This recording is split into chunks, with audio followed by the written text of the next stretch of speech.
la permaculture, c'est d'être très attentif aux bons liens, à l'efficacité des liens.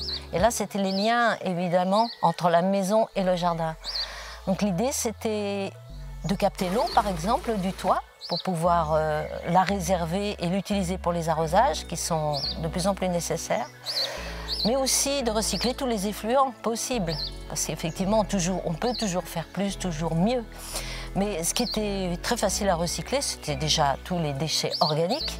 Donc le compost en surface, ça marche très très bien, le compostage en surface. Ça évite justement d'accumuler des matières organiques qui peuvent générer des pullulations, notamment de souris, de rats.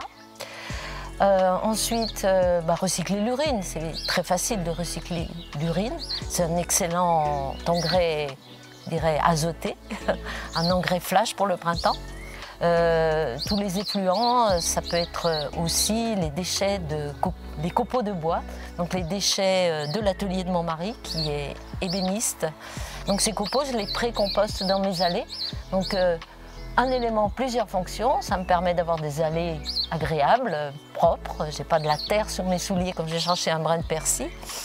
Et puis au bout d'un an, le bois, même de chêne, il est suffisamment décomposé et colonisé par les champignons pour pouvoir être intégré au but de culture.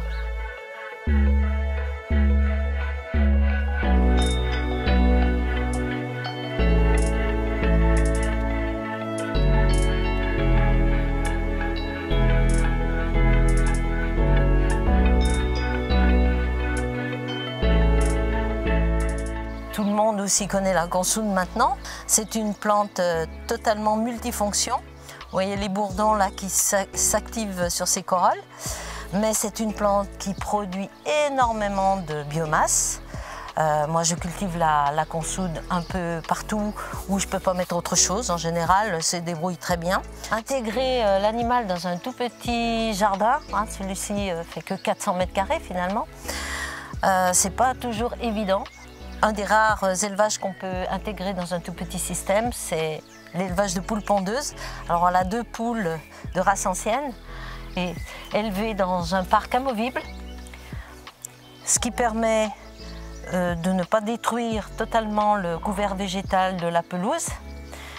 Et on les déplace avec mon mari tous les 15 jours, ce qui permet d'enrichir le sol de la pelouse que j'utilise comme finalement source de biomasse, de produire des œufs, d'avoir une petite compagnie aussi sympa parce que les poules, elles vous reconnaissent.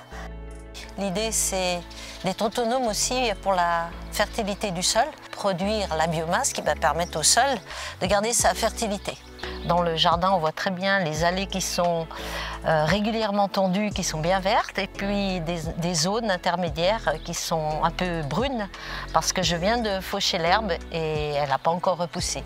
Donc l'idée, c'est non seulement de pailler, mais d'être autonome aussi sur ces matériaux que j'appelle de façon générique la biomasse. Ça, c'est un Eleagnus, c'est un arbuste qui est autonome au niveau de l'azote, c'est-à-dire qu'il ne va pas puiser l'azote du sol.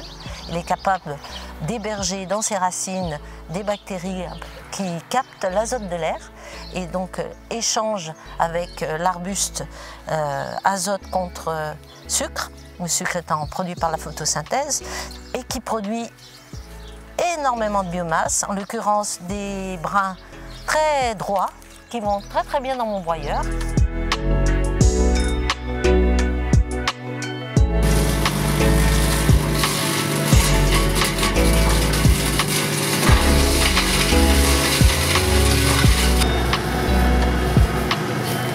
Joli petit copeau avec plein de feuilles.